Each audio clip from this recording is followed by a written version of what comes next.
Well, hi, friends. Welcome, welcome. This is How to Stand on Your College Essays this fall. And if you're watching the recording, this is 2025. Welcome. We hope the future is awesome. I'm Ethan. I'm the college essay guy. If we've never met before, hi, what's up? Welcome to our world. This is my rad colleague, Jay. Jay, say hello to the people. Hi. Jay, what's been the best part of your summer? My best part of summer, I went to Europe and did a bit of traveling down in south of France, a little bit of Greece. So got to see a bunch of new places and had some really good food. So yeah, that was really fun. Amazing. Amazing. I got back from Europe on Saturday, so we're twinning here. If you're wondering what the heck qualifies us to be here, here are some things that qualify us to be here. I've written a couple books on this, been doing this pretty much consistently for the last 20 years. Jay's been a former reader, is a school counselor, former school counselor, and is also works with us at CEG as a counselor. And Jay, thanks for being here. I'm so grateful. Yeah, basically I'm going to be running the slides today and doing most of the presenting. Jay's going to be in the chat in the Q&A, Mhm. answering y'all's questions. So feel free to throw questions throughout in the Q&A, and we will hear from Jay a little bit later. I might pull you in at some point, Jay, to like comment on some of this stuff. This session will be recorded. Someone's going to ask anyway, but yes, it's going to be recorded and emailed to you. We got captions. Put questions in the Q&A. Y'all know the deal. If you've never met CEG before, that's a college essay guy. We reached more than 4 million students last year through our blogs, YouTube videos, podcast. We love sharing free resources. We're going to share some today. We do lots of online courses. We've got some pay what you can courses I'll tell you about at the end. And we've got a rad program called the Matchlighter Scholars Program, where we provide free one-on-one essay and application support to low-income students. We'll put in a link to the chat about that right now. And then we also offer one-on-one support if that's something that you're interested in. Tis the season for essay and application support, and we do that too. So we'll also share a link to that in the chat. All right. If you've never seen it before, we've got this cool webinars and live events page, and you'll see it kind of scooted through here.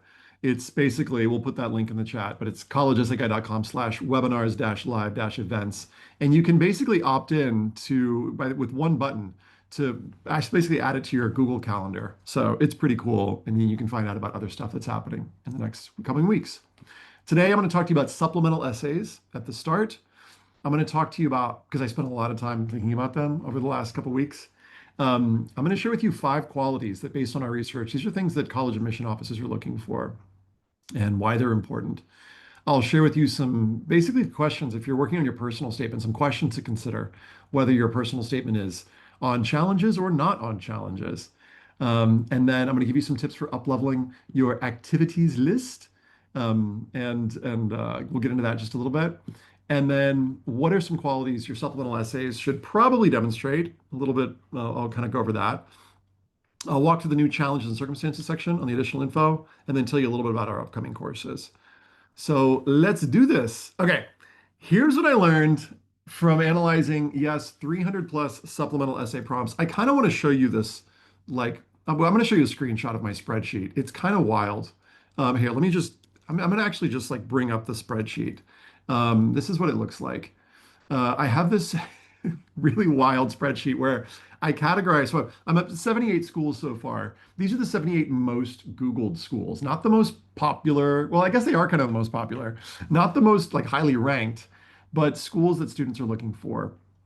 And you'll see here on the far part of this sheet that I categorize the essays into a whole bunch of different categories. I used to have 27 categories. Now I have 29 categories because I added using AI and faith. So why did I do this? Well, because I'm the college freaking essay guy is why I did this. Now, I did this because I want to know what's happening, what's changing in the college admissions field, and how our college is responding to all of the stuff that's happening politically.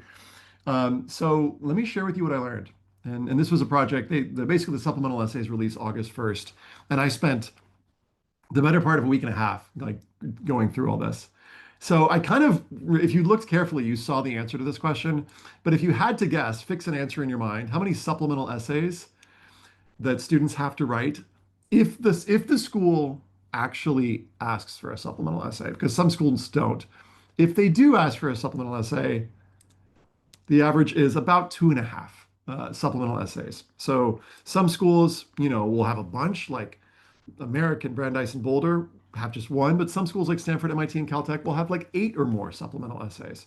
Now, if you're new to this game, supplemental essays are different from your college essay, okay? Your personal statement, your Common App essay. That's one 650 word statement that you'll write and submit to probably a bunch of schools.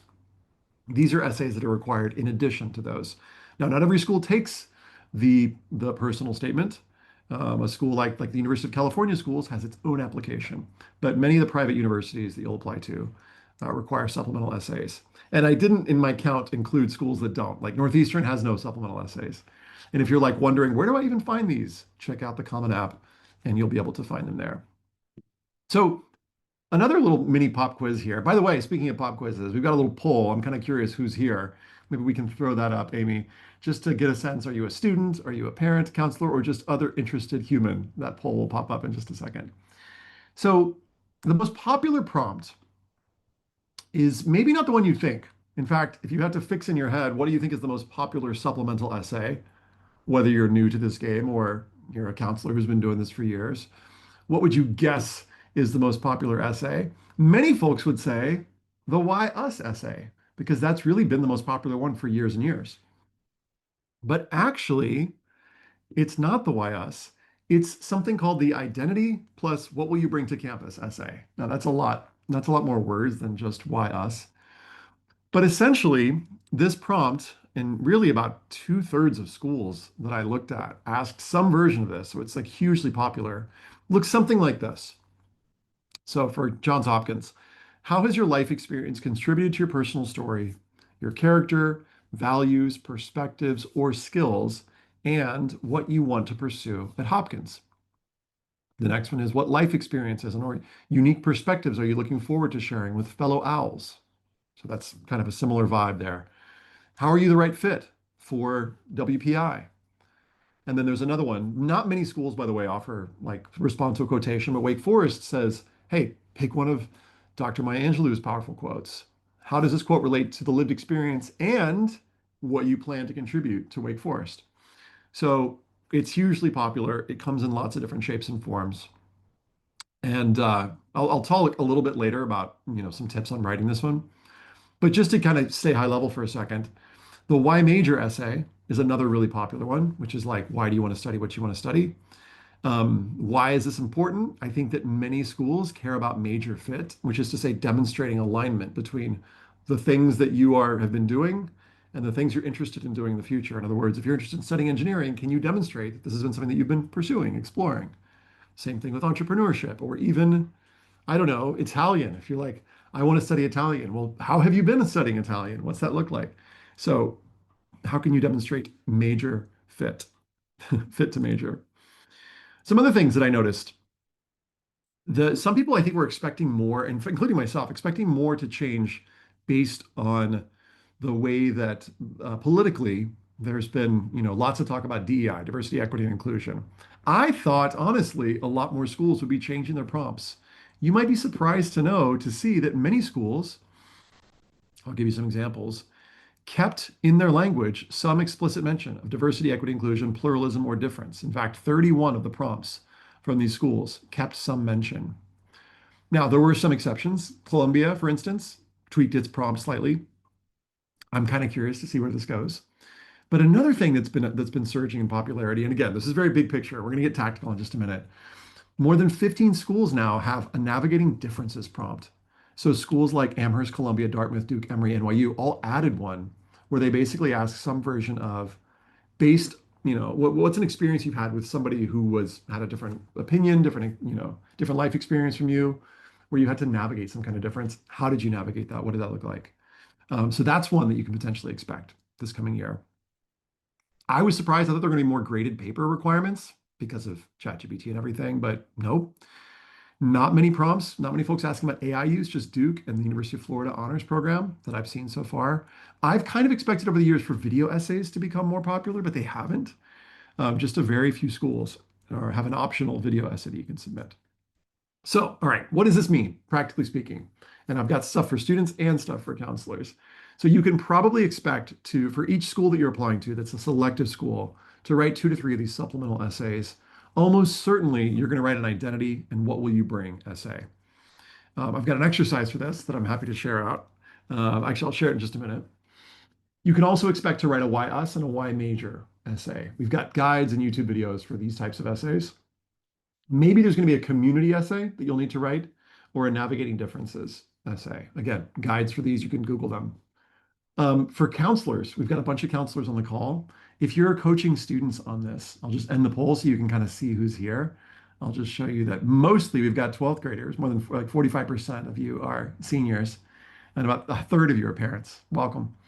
Um, I want to encourage you, and I want to encourage counselors to encourage students to focus on super essays, which is to say essays that work for multiple different prompts. Here's a quick practical exercise, how to do this.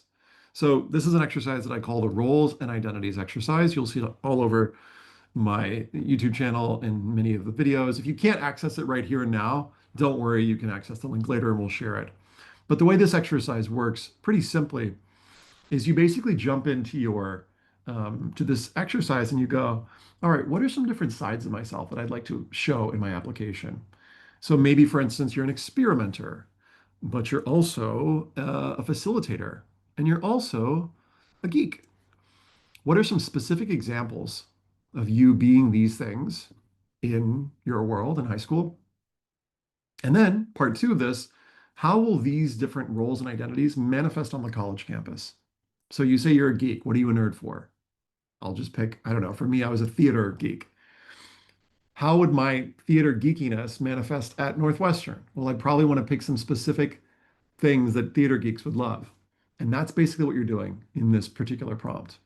You're going, how have my roles and identities manifested in my life so far?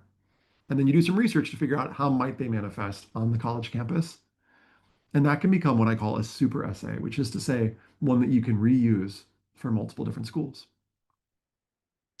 I also think it's really important that these supplemental essays don't just repeat stuff that you've got in your personal statement. So you can do a kind of a two-part, by the way, the doc will be too busy. So once you've sort of seen it, you can, if you want, make a copy of it. We'll also, again, follow up with it via email because we can't get 661 people on a Google Doc. You know what we could do? We can do the published version. Maybe if you wouldn't mind, Amy, if you could just put the published version of this into the chat so people aren't like, I can't get on the doc. It's my fault for sharing a Google Doc with 662 people. My bad. So anyway, so essentially take a look at your personal statement and go, okay, well, what's already coming through? And if your experimenter, facilitator, and geek sides are already coming through in your personal statement, why? Choose some new roles and identities that can come through in your supplemental essay that asks for which sides of you are going to contribute to the college campus. I think it's really important to get into specific research on the campuses that you're applying to. So, you know, if you say, for instance, I can't wait to get involved in theater at Northwestern, the reader's going to be like, yeah, what part? We got a lot of theater here. Like, what specifically are you interested in getting involved with? So the more specific you can get in your research there, the better.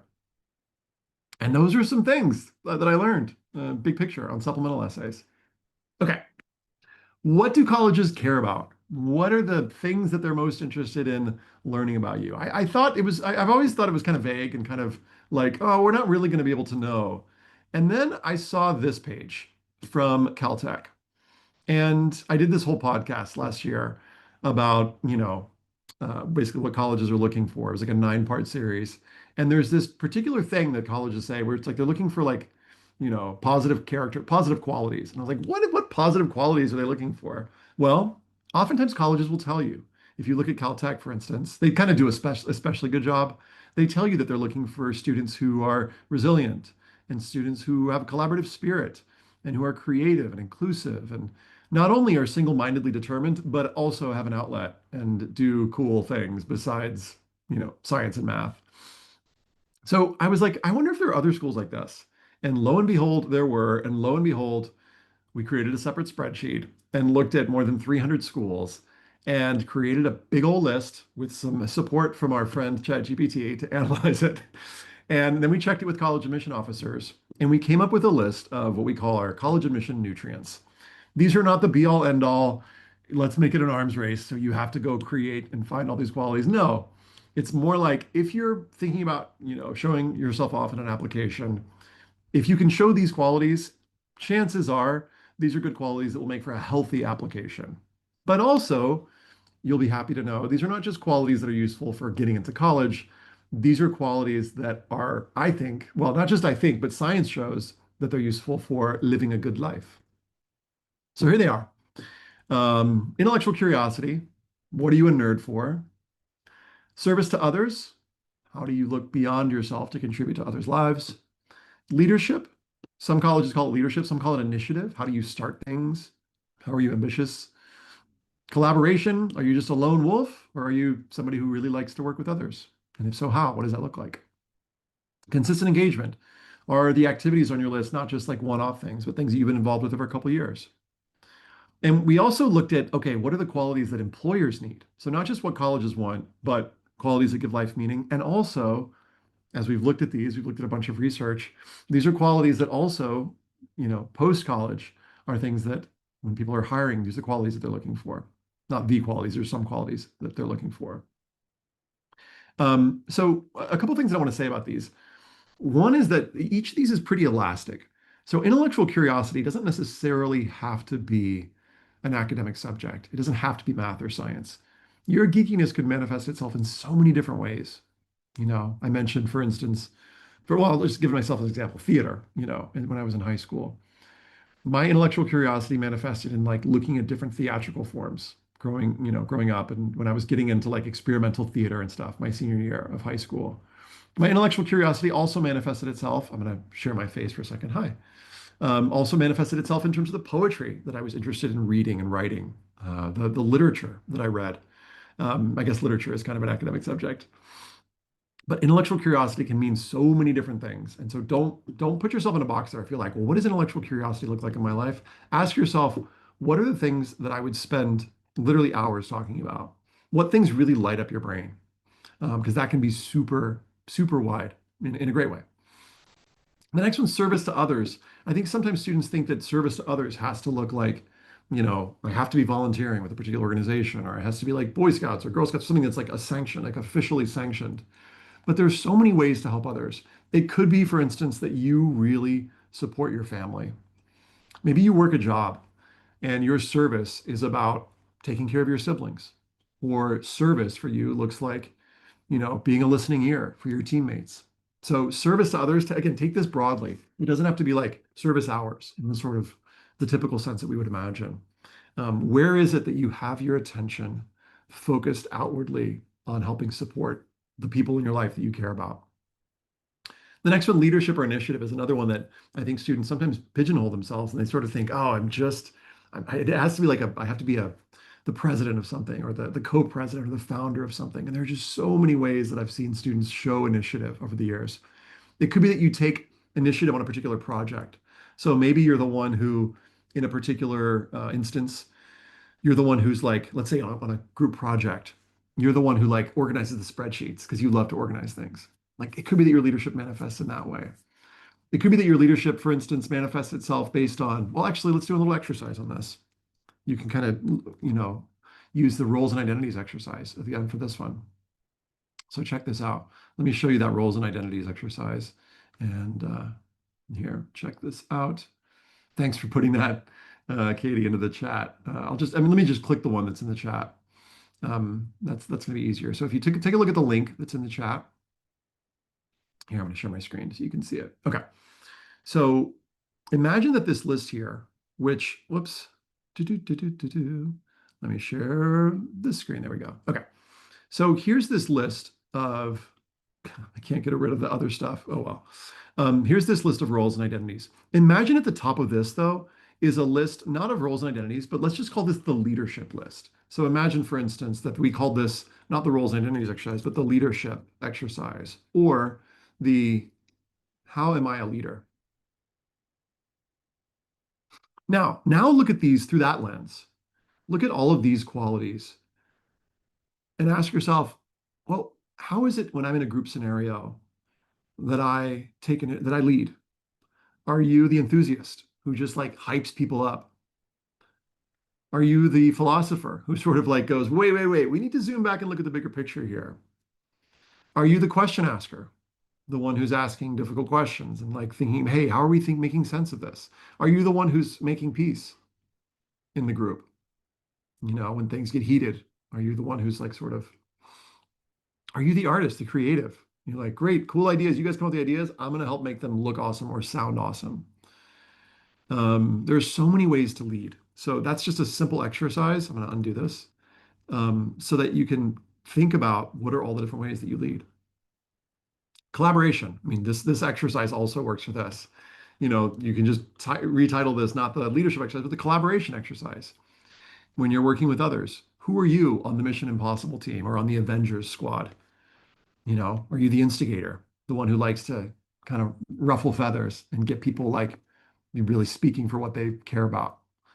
Are you the connector, the one who's like, "Ooh, I don't know if I can do that, but I know someone who can," and you can kind of help connect people? Are you the translator, where there's like a complicated concept and you're like able to simplify it for folks? So that's another way to think through who you are as a collaborator. This is one that I think that students sometimes don't think about. It's oftentimes in the application, they're sort of like me focused. Here's what I've done, here's what I've achieved, what I've accomplished. And sometimes I look at the application, I'm like, something's missing. And then I go, is it collaboration? Because oftentimes it is collaboration that's missing. These are all things, by the way, that could come through in your personal statement or supplemental essays. I think consistent engagement is something that's probably going to come through a little bit more clearly in your activities list. And if you have a counselor who's writing a letter for you, someone who, that's something that they could advocate for and talk about how you've been consistently engaged with things. Okay. So those are the nutrients. And a nice scan, a way to think about those is like, okay, at the end of the process, when you're looking at your application, did I include all of these things? Or if you're just starting out and this is like your first webinar and you're like, "Oh, how do I even start with this?" And you're like, haven't even started with your personal statement yet. You could ask yourself, all right, what's an essay topic that would potentially help me demonstrate some of these qualities? Okay. Sometimes students pick topics that are kind of narrow in scope, or they're about like one particular event or one particular challenge. My question is often, is there a topic that's elastic enough, that's stretchy enough, that shows lots of different sides of you and lots of different nutrients? So something to think about. Okay. Some of you, like I said, have started your personal statement. Some of you haven't yet.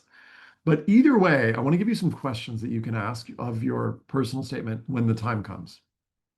So if your essay is not about challenges, which is to say it's on, I don't know, your love of climbing, or let's say, for instance, your love of food or cooking, the first question I want you to ask about your personal statement, and feel free to write these down if you want or screenshot this, is it clear what my topic is? Because sometimes, lo and behold, it's not. And in fact, I'm going to expand this and say, I think it's a good idea to clarify your topic in the first paragraph, second paragraph at the latest. If it's not clear by your third paragraph what the topic is, it's kind of like a movie where you're like, what even is happening right now? A good example of this is the movie Memento, where I think the filmmaker, Christopher Nolan, said in an interview once that you can keep the audience in suspense and confusion for about 7 minutes. After that, you start to lose them, and they're like, I don't know what's going on. So you'll notice the movie Memento, when we're thrown into confusion, it's only for just a few minutes, and then finally there's something that orients us. I think in a personal statement, it's about 2 paragraphs. If you get into the third paragraph and we're still like hunting for the topic, our brain, our RAM, is going to be caught up in being like, wait, what even is this? And it's going to be harder for us to enjoy all those skills, qualities, values that you're going to be bringing to a college campus because we're still like trying to orient. So my advice, orient your reader in the first paragraph or two at the latest with a clear, hey, here's what my topic is. Whatever it is, escape rooms, my propensity for, getting myself into tough spots. So make sure that that's clear in the first paragraph or two. Next, when you're sharing your examples of the qualities, so let's say your quality that you want to share, for instance, is something like you want to show intellectual curiosity. Is there something that's specific that shows intellectual curiosity? And if possible, something visual. So, what would be a visual example of intellectual curiosity? Well, maybe it's like imagining the YouTube rabbit holes that you go down, and you've got like just sort of like in your mind a little montage of like, here are different YouTube channels that I love. Or if you're trying to show collaboration, let us see you as a collaborator, hyping people up, or I don't know, volunteering, raising your hand to create the spreadsheet. Like, show us what those examples of the qualities really look like. You can almost imagine like images in your phone. Like, what would be the images in your phone that would demonstrate these qualities? Third, one of the biggest things that I think your personal statement should do is convey new information, in particular, values that you, things that you care about. For example, let's say you really care about inclusion. Could I read a paragraph in your essay and actually see inclusion coming through so such that even if you didn't use the word inclusion, if I read it, I would be like, ooh, this person is clearly cares about belonging. So make sure that it's clear if you, and you can either explicitly name the value or not, that each paragraph has a clear value coming through.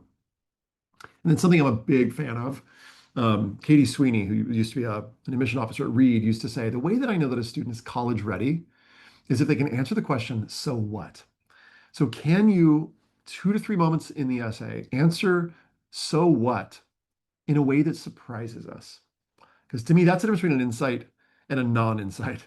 An insight is when you're sharing something that we haven't heard before that makes us go, oh, cool. I didn't know this about you. Or, oh, I haven't quite thought about that as it relates to the world. Or you're saying it in a way that we haven't heard before. And that's for essays that are not about challenges. So I would encourage you to ask those 4 questions. Some minority of you, well, and by minority, I mean like most students write essays that are not about challenges. They write about something else, which is great and awesome, and there's no better or worse here. If you are writing about challenges, though, and by the way, this here should say essays about challenges. It says essays not, but it should say essays about challenges. Number one, is it clear what the challenges actually are? Okay, for some students, they write their essay and it's like you read it and you're like, I think something happened to you, but I'm not sure what it was.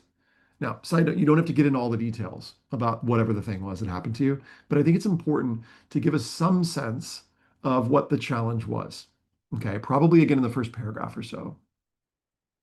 And I think it's important that it's a definitive part of your life. So sometimes students will write about things like getting a bad grade or not making you know, a team, or a pretty common one is like changing schools.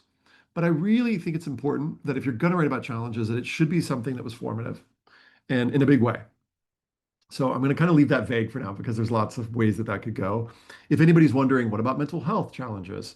We have a whole blog on this. I'm just going to Google it right in front of you. Should I discuss mental health in my college application?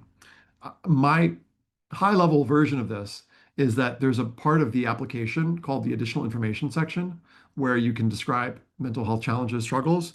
And I think that's a place where you can put that. So you don't have to necessarily talk about it in your personal statement if you don't want to. The advantage of that is you mention it, you name, here's the challenge I faced, what I did about it, what I learned. And then you can use your personal statement to talk about all whatever else you want to talk about. Use it as a whole big canvas to talk about skills, qualities, values, and interests that you'll bring with you to a college campus. The next thing, and this is something that students often forget, don't assume that they're going to know based on your challenges, don't assume that they're going to know what that meant for you. So, two, clarify the effects of the challenges. In other words, just because your parents got divorced, my parents got divorced too. For some parents, some students, divorce meant we had 2 homes and it was pretty okay. And for other students, it was much, much more serious. There was, lots of other stuff happening. So again, you don't need to get into all the details, but give us some sense of what that challenge, how that impacted your life.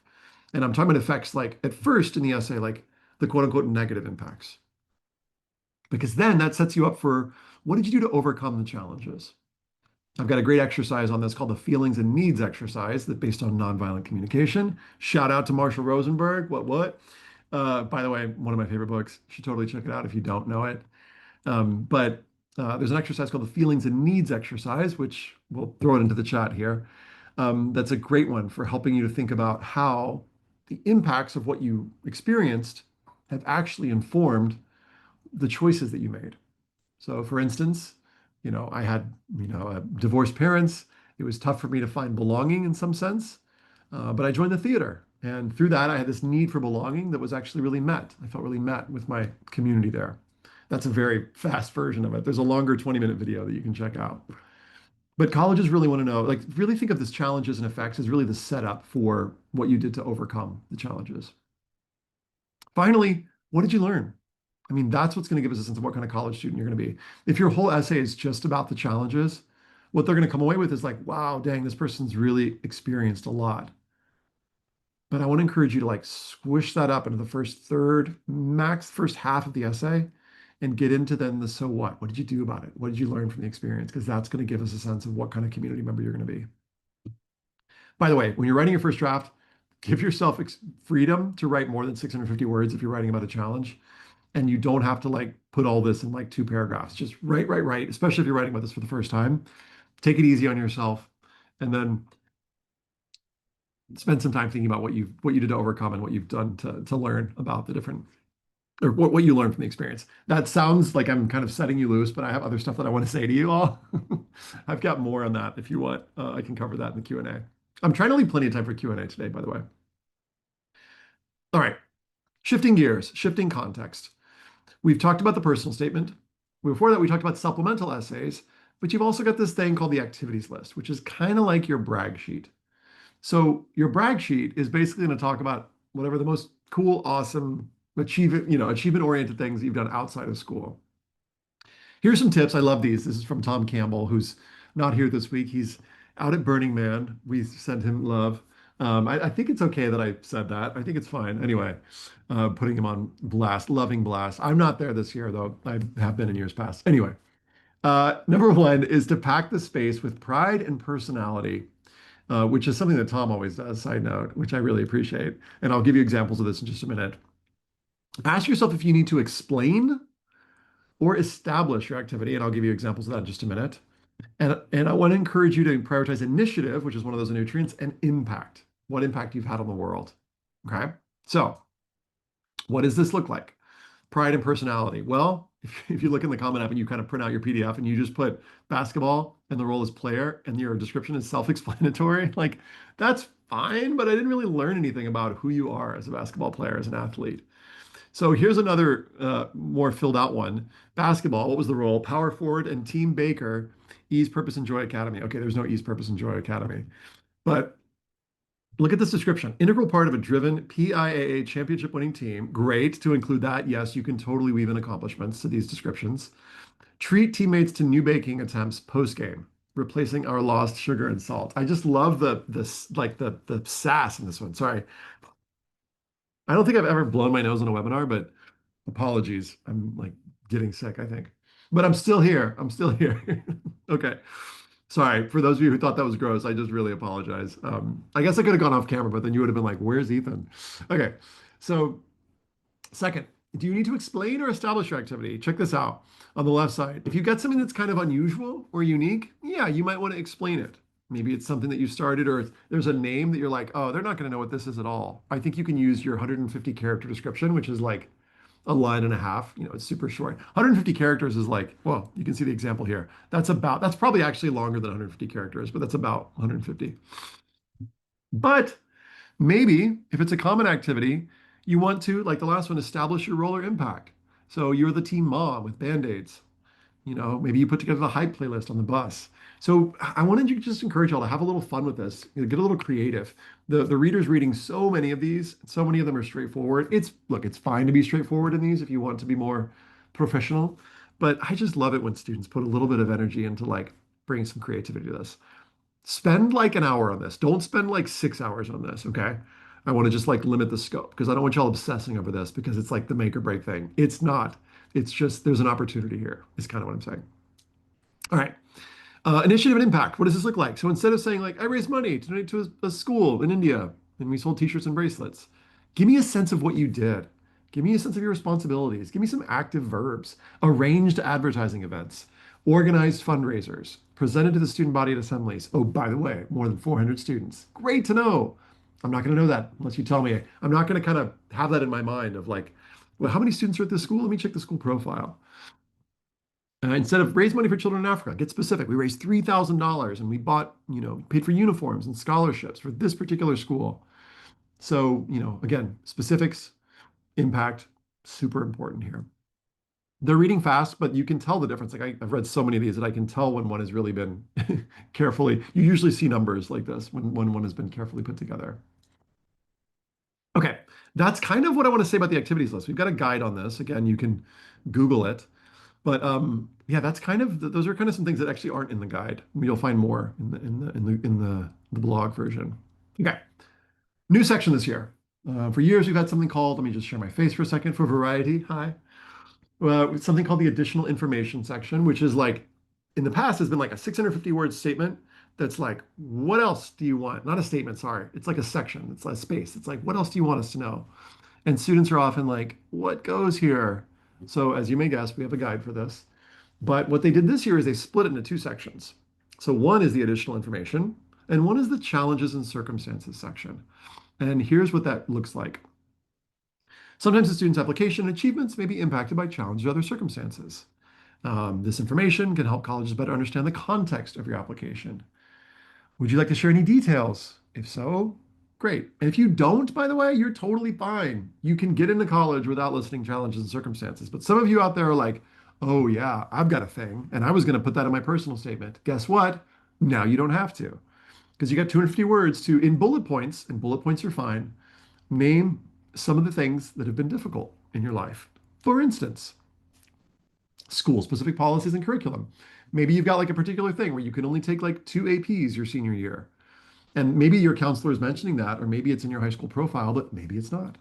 Or maybe you want to just list it there just in case so that they know that's why you took two APs. Or maybe there's like a course selection. Maybe you weren't able to take a particular course because it just didn't fit in your schedule because of something.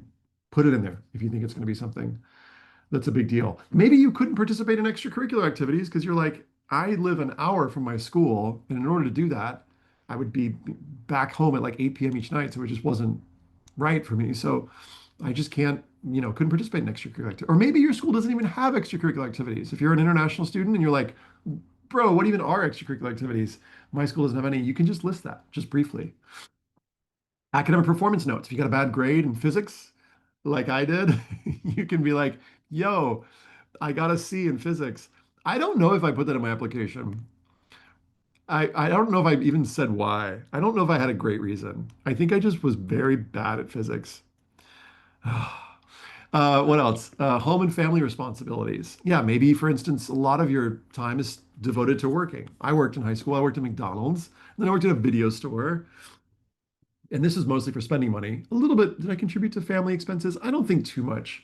Um, Maybe a little bit. But if you have to work, and especially if you have to work to support your family, like make sure that's somewhere in your application. That can be an activity, by the way. But maybe you give a little context. You got 250 words, use the space. Maybe you miss school because of, I don't know, long, COVID or mental health challenges or something else. Or maybe someone in your family was sick and you had to be a caretaker. Put it in there. Maybe your family was impacted by a natural disaster and, or your community. Put it in there. So these are the kinds of things that could go there. And yes, there's a guide for this. You can Google it. Um, okay. There's something else that I want to share. There's like another piece, and I don't have the slides, and I have to like switch to another presentation. Here's what I want to do. I want to share with you just a few words about the upcoming courses.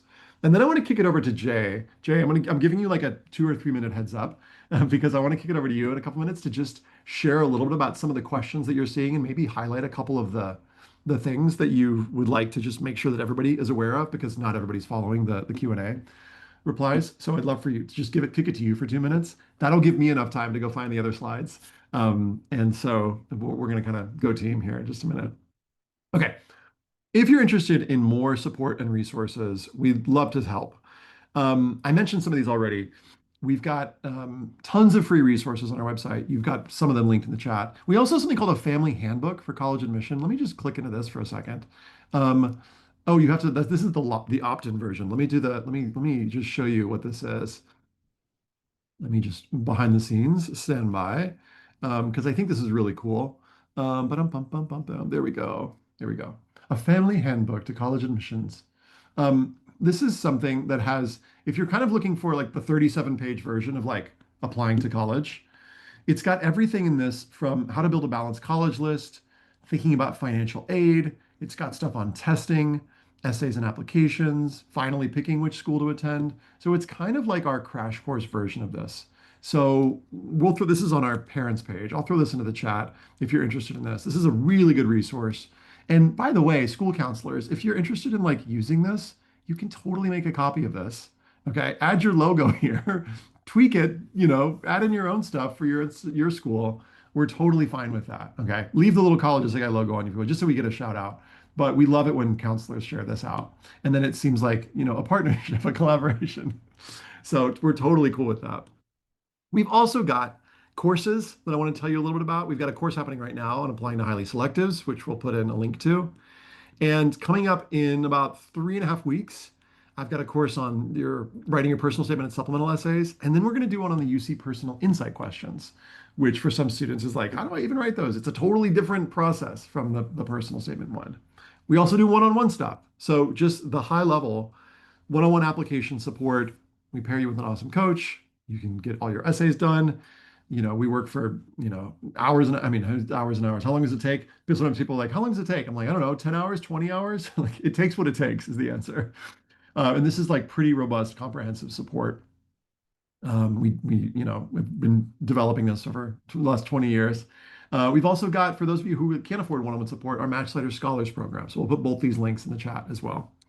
Um, if you're curious about like what makes our approach awesome, I think part of what makes it awesome is that besides just helping you with, essay and application support, we're kind of like helping you project manage the whole thing because there's so much to sort of organize with this. But really, the thing that I'm about, if you haven't got it yet, is this is about so much more than just writing your college essays. It's about figuring out who you are, what your values are, what you care about. And so it's our process is really rooted in that.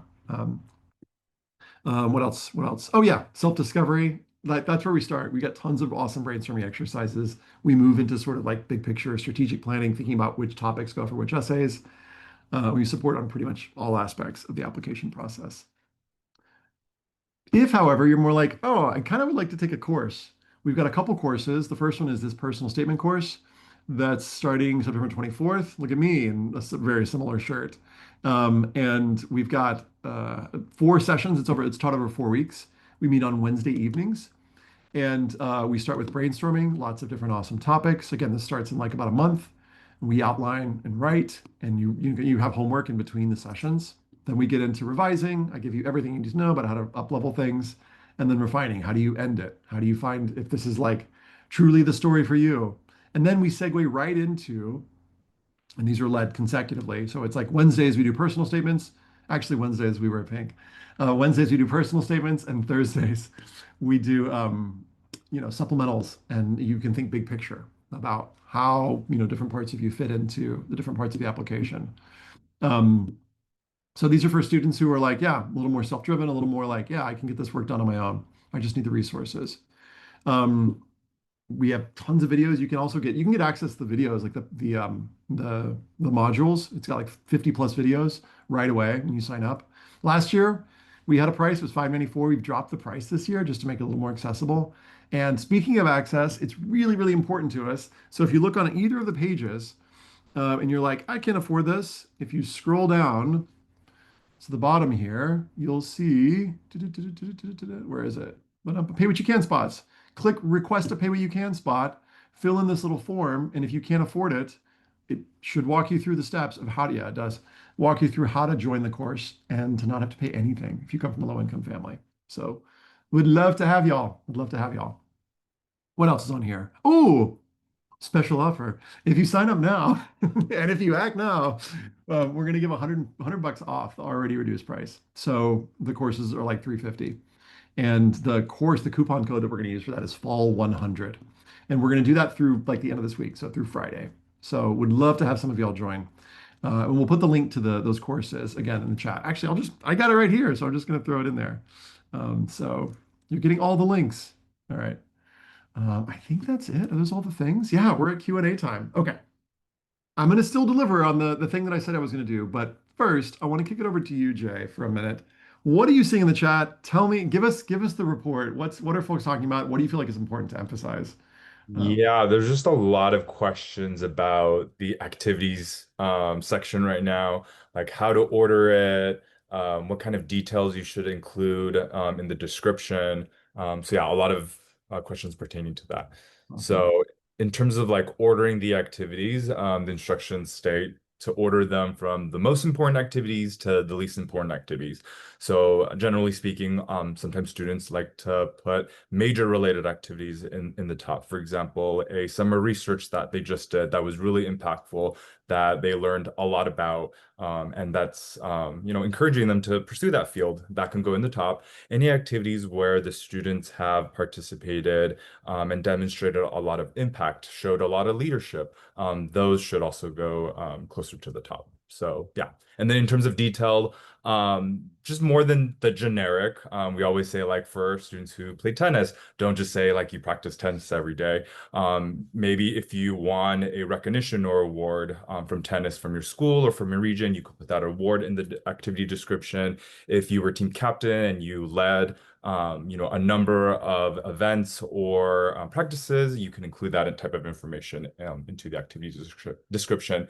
Whenever you can provide numbers or data, like if you ran like a charity event and you raised an X amount of dollars, you should put that type of information into the activities.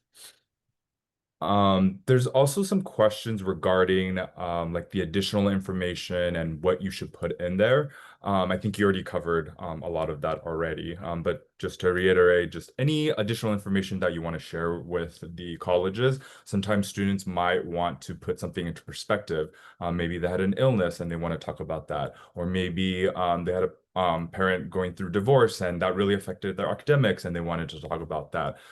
It could also be used as a space to talk about any of your activities because the descriptions are quite short. So if you feel like that wasn't enough for you to really capture what you did in an activity or an organization, you can use the additional information to talk about that as well. Let's see.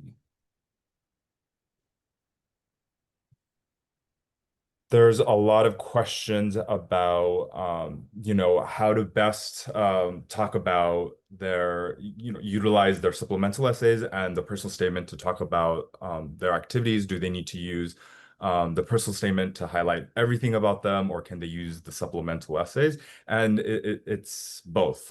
So the personal statement is the essay that goes to all your colleges, and then the supplementals are specific to the individual college. So you want your most important qualities or the things that you want all your colleges to know about you in that personal statement. And then in the specific supplemental essays, you can add on to whatever you were not able to explain or talk about in the personal statements. So for example, like the Y major essays, if the school has that and you talk about your major in that essay, you don't necessarily need to use your personal statement to talk about your academic interests if there's already a supplemental essay for that. There are also some questions about the SAT. I'm not sure if we want to use this platform to talk about that. Um, Let's talk about it briefly. Sure. Yeah. Give us a couple of thoughts on it. yeah. So I think some of the students are concerned now that a lot of colleges are bringing the tests back as a requirement anymore, and they're not sure about, what to do. So one of the question was, if my score on the national average is not quite within the range, but it is considered competitive for their high school, is that okay? And the answer to that is the admission officers will review applications by region. So if your score is competitive within your region, then you should be okay because you're evaluated with other students from the region and you're not being compared to students across the nation. And then the other option is to consider maybe retaking the SAT or ACT in the fall. You have a couple more opportunities in September, October, for your early schools, and then for your regular decision schools, you can take it all the way up until December. And then there are also some test optional schools that are still available, and also test blind schools like the UCs and the CSUs that you could still consider applying for. Yeah. Beautiful. Thank you. I'm gonna bring back my face here. Thanks. That totally gave me enough time to like find the other things too. So two qualities. I'm gonna share with you two qualities that I think are really important to demonstrate in your supplemental essays. So one of them is demonstrating fit. So a great way to do this is through looking at mission statements. So what do I mean by fit? It's, a sense that you are aligned with this particular school. So for instance, Pitzer College produces engaged, socially responsible citizens of the world through an academically rigorous, interdisciplinary liberal arts education, emphasizing social justice, intercultural understanding, and environmental sensitivity. These are qualities that the school cares about. So if you care about sort of catching their eye, how have these things manifested in your life? Intercultural understanding, environmental sensitivity, um, interdisciplinary. How is what you're interested in interdisciplinary? Look at Yale. They're interested in a free exchange of ideas. They want to improve the world today for future generations. How have you already been doing this in your life? So that's a good thing to research as you're thinking about these schools, especially if they're asking, how will you contribute to the college campus?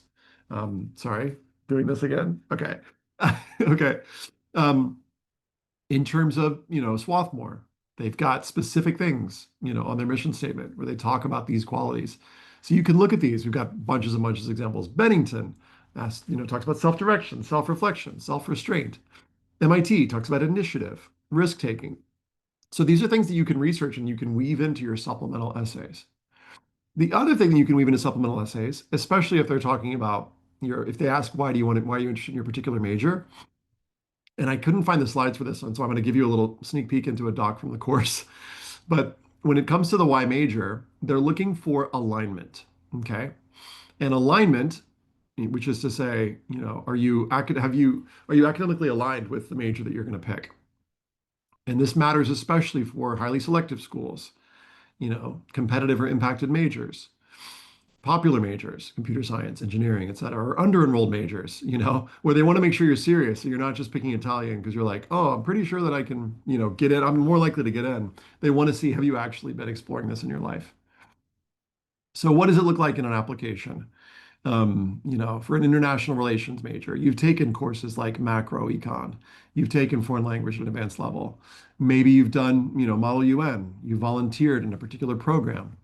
For computer science, have you shown that you've taken higher level math, all the CS courses your school has to offer? Are you engaged in hackathons, robotics, internships, et cetera? So those are two things that I think are really important to demonstrate. Again, fit to the institution. Like, do you share the institution's values? And then also fit to major. Have you been preparing for the thing? As for schools like University of Texas, they admit by major. So that's especially important. And you've got a bunch of opportunities in that application through like the extended resume, the expanded resume to do that. Okay, let's get into some more Q&A. I'm just going to jump in here and grab some of these randomly. Um, Let's see. Ethan said schools have retained supplemental questions about diversity. What do you think about the writing about working on racism and other isms at school when applying to Southern schools like UF that led the dismantling of DEI programs? Ooh, a great question. I think it's challenging, and I think that colleges are under a lot of pressure right now. I think it's the how you write about it. If you can imagine that for these isms, that there's some like controversy potentially around it. But I want to give this the same answer that I give when students are writing about religion or they're writing about, any of these ones that could be like, ooh, if you say the wrong thing, you could be in hot water. I think if you're focused on the values and the qualities and the skills that you're going to bring to a college campus that are really like agnostic, that are sort of neutral in some ways, I think that's what's important. So an example of this would be like if you're writing about, I'll just talk about religion for a second, volunteering at your church.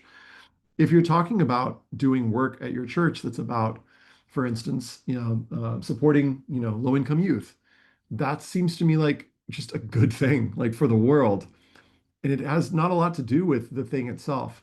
I think if you're talking, for instance, about, an instance of racism that experienced at that happened at your school, and you stood up and said something or did something about it, like I can't imagine a school is going to be like, uh-oh, here's a student who like, I don't know, wants to make the world like a better place. Hmm. Now, if on the other hand, you're sort of like signaling that you're gonna like, I don't know. I guess my point is this. I'm trying to be careful with my language. I think there are ways that you could signal that if there is a conflict on campus, that you are either a bridge builder or a bridge burner. So are you going to be burning bridges and end up on the news and put them on the news, or are you going to be the student who's like, you know what, hey, let's talk about this? And I think that that's just a matter of like delivery. So I would say it's okay to talk about these things, it's just a matter of how. Um, let's see. Um, Do you have to answer one of the Common App questions for the essay? Yeah. My advice is like you don't necessarily have to. And Jay, maybe I'll kick it over to you to do just for variety to do one verbally here. Maybe queue up a question that you feel like you could go with, and I'll let you answer the next one. Um, One of the Common App questions. Yeah. There are 7 prompts. You'll ultimately pick one, but one of them is topic of your choice. I don't know that you necessarily need to like start with those because I just think there are better ways to brainstorm cool and interesting ideas than looking at the prompts. It's less important that your personal statement like answers the prompt. I mean, yeah, pick the one that's most open-ended for that. It's really important that you focus on the prompt for supplemental questions. But write your essay, make it awesome, and then pick a prompt. A recent interview that I put on the podcast with Hillary Dickman from Colorado College. She's like, I most of the time don't even look at the prompt. I don't really care what the prompt is for the personal statement. But because colleges are like, the supplemental essays are oftentimes connected to their institutional priorities, so what they really care about, pay close attention to that language and that wording. All right, Jay, kicking it to you for a minute. What else? What's another one that maybe other folks might be interested in? Yeah, so there's a couple families here that are wondering, is it okay to pick undeclared as your major, and or should you declare a major? And to answer that, it really depends on the student. For a student that has shown that they've explored a lot in that field already or that towards that field. For example, if there's an engineer student that has done science competitions and has done research and is part of robotics, it's pretty clear already that the student is STEM leaning. So it would make sense for a student to pick a major within the STEM, the STEM majors and go from there.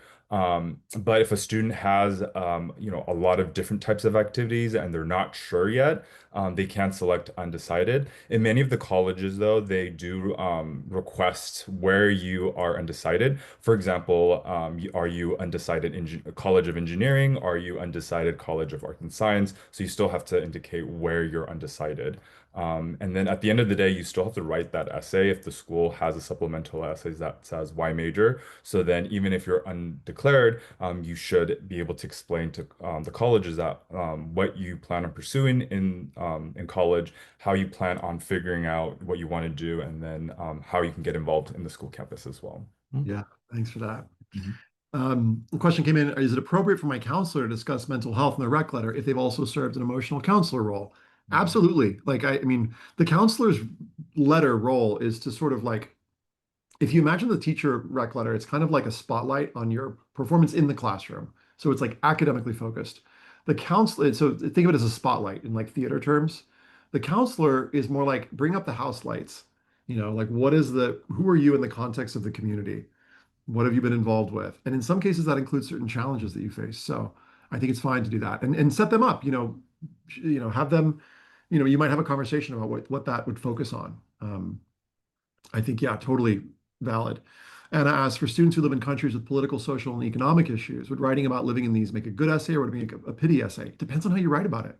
So if you have been experienced, extraordinary challenges in your country, there's stuff that you did about it, and there's stuff that you learned from the experience that could be, ground like a good essay. But if the whole essay is about the challenges, then it could seem like pity. That's what makes an essay seem like a pity essay. If it's just all about the challenges and the effects, get that into the first third if you can. And then what did you do and what did you learn? The bigger question, though, that I would ask, and this is for any student who's considering writing about a challenge, is this the best way to show my skills, qualities, values, and interests? Because it could be that you've got something else that is going to be a better way to show intellectual curiosity and collaboration and some of these other things. So I would say zoom back and look at all of your potential topics, hopefully with great brainstorming exercises. And we didn't talk brainstorming today, but we've got a ton of free ones on the site. Or, again, we've got these pay what you can courses. Not trying to sell you a course, but I'm just trying to let you know where the things are.